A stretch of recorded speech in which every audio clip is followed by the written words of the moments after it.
Adobe is horrible. Adobe has a subscription-based model, meaning you have to pay a monthly fee or an annual fee, and over time this adds up to a huge amount. Users dislike this idea of paying because it means you don't actually own the software. As soon as you can't pay, you lose access to your work. Not only that, if you end up choosing to cancel the subscription, you still have to pay an early termination fee. So many people end up with just two choices. First, venture into the seas and become a pirate, or in our case, step into the world of open source and gain access to the freedom of never paying a penny. In this video, we'll be looking at 4 great alternatives of Photoshop. 3 of them are completely free, while one of them is a one-time payment software. So, without any delay, let's get started. The first program we will be using is called GIMP. It is a free and open source software highly used for digital artworks, but it can also be used for high-quality photo manipulation. By the way, I'm going to try to recreate one of my YouTube video thumbnails in all of the softwares to see how good it actually is for a person who is coming from Adobe Photoshop. So let's start with installing the software. Simply click on download GIMP directly and install the setup. Okay, let's try to make our thumbnail. Like in Photoshop, start by creating a new document. We will choose the HD 720p preset from here. I need to make a gradient for the background, so I will drop the color code PNG file, create a new layer and make a gradient. I already tried it a few times before, so the colors were already set, but for you it might be different. Now that we have the gradient, let's drop our Adobe logo. I'm gonna make it bigger and add a mask to it. Let's add a gradient to the mask and drop the layer's opacity. Now let's drop our other assets. Okay, I tried adding the rule of thirds guide in GIMP. In Photoshop, you can simply add guides by going to the view and clicking on the new guide layout. But it was a bit tricky in GIMP because I had to add it one by one. I dropped the other logos, arranged them. Now I wanted to add some glow. So I merged all the logos down, made a duplicate of the layer and blurred them using Gaussian blur. After that, I changed the layer's blending option to lighten only and decrease the opacity. I made a new layer to add some manual glow. After adding some manual glow, I wanted to add a final grain effect on my overall thumbnail. So I grouped all the layers, made an empty layer on top, filled it with 50% gray, added some noise, blurred the noise using Gaussian blur, and changed the blending mode to overlay. And we have our final thumbnail. It might look easy because I cut out the most boring parts of the video, but there was a lot of going back and forth while making this. Okay, so now for the review. As from my experience, the difficulty of GIMP was pretty high. The learning curve was a bit high. I'm going to give the difficulty rating 8 out of 10. And as for the user experience, I didn't find it very good. It was pretty old, I think. I think the reason was being the lack of donations, maybe. I don't know. But still, I didn't find the UI really good. So let's move on to the next software, Krita. Krita is also a free and open source software. It is highly used for digital artworks and can also be used for photo manipulation. But unlike GIMP, Krita has a huge plus point that I will talk about in a minute. So let's download and install Krita. Okay, so Krita is now installed and ready to be used. Before making the thumbnail, let's talk about that huge plus point. That huge plus point is that you can use AI generation inside of Krita for free. Yes, you heard me right. It is absolutely free. You can use this feature one of the two ways. You can use a local computer to use this AI generation, but remember, you will need an NVIDIA GPU for this. So if you have a high-end computer, then you can use this feature without a doubt. The other way is if you have an online account for stable diffusion, you can link your account here and use AI generation. Well, for this video, we will not be needing this, but feel free to give it a try. Just click on this install button and it will be automatically installed and ready to be used. Okay, so right off the bat, I can see some good features. By right-clicking on the canvas, I can open the brush control menu. I can zoom in and zoom out, rotate the canvas, select different brushes, switch between the two colors, increase and decrease size and opacity of the brush. Okay, so there is no way to control the hardness for the brush. I might just have to use a different brush for smooth edges. This brush might do the trick. By the way, there are many types of brushes already installed by default, and I can also add many adjustments and layer effects directly from here. Let's start by making our thumbnail. I'm gonna start by making our gradient background. Seems like I cannot change colors of default gradients. I have to create a new gradient color. Not a problem. How can I use radial gradients? I don't see an option for this. How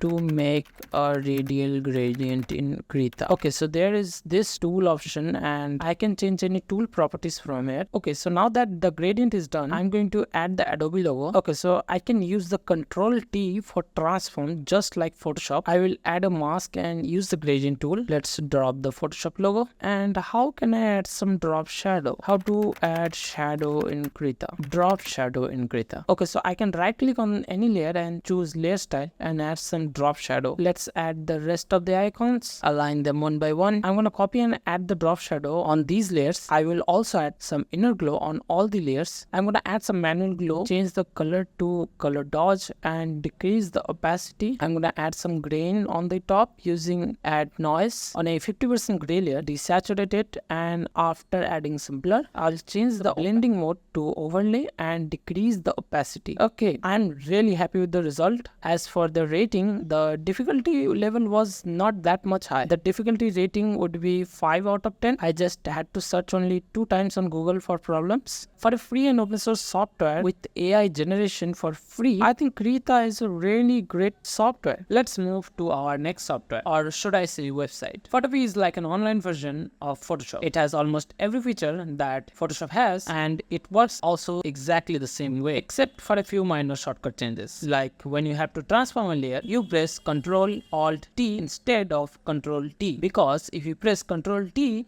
it would open a new tab in your browser. Easy to say that any shortcuts you see that interacts with the browser instead of Photopea, just add Alt with it and it will start working. As for the thumbnail, since almost 70% of the features are the same, I did not think you would need a step-by-step process. So here is the review of Photopea. The web application is like Photoshop, so the difficulty level is 3 out of 10. The reason I gave 3 instead of 0 is because the shortcut changes take some time to get used to, and there are some features you will not find in Photopea. Otherwise, everything is the same. Let's move to our final software that many of you have been waiting for, Affinity Photo. Affinity Photo is probably the best alternative when it comes to Adobe Designer Suite. With just one-time payment, you can place Adobe Photoshop, Illustrator, and Adobe InDesign. But since many people do not want to pay again and regret it later, so Affinity released a 6-month trial in which you can use all the softwares without entering your card details. Well, let's get our 6-month trial for Affinity. Simply click on the link in description and it will redirect you to this 6-month trial page. Click on try for free. On this page, enter your email address and click add my email. Fill your details on the next page and click on create account. Now open your email manager and verify your email address. Once you do, you will be able to download all the softwares. For me, I will only download and install Affinity Photo. The first time you open, you will need to enter your email and password. Now Affinity is open and we're gonna start making our thumbnail. Since I don't see any 720p document presets, I'm gonna enter the document sizes and click create. The good thing that I saw is that many shortcuts are similar to Photoshop, so I can easily use many features. Before I start, I'm gonna manage some of the panels, and I also found out that I can directly add pictures from pixels and Pixabay directly within the software. I'm gonna start by making the gradient background. Let's change the gradient color. To change the gradient color, we can click on the gradient icon at the top, choose color and use the eyedropper tool to select and change the individual color points. Let's add our Adobe logo, make it slightly bigger and add a mask, and I'll use the gradient tool to add a gradient mask. Now let's add all of our logos. I'm gonna add shadow on all of the logos. I will add some inner glow on these logos. When I tried to copy the drop shadow from the Photoshop logo, it just replaced the inner glow effect.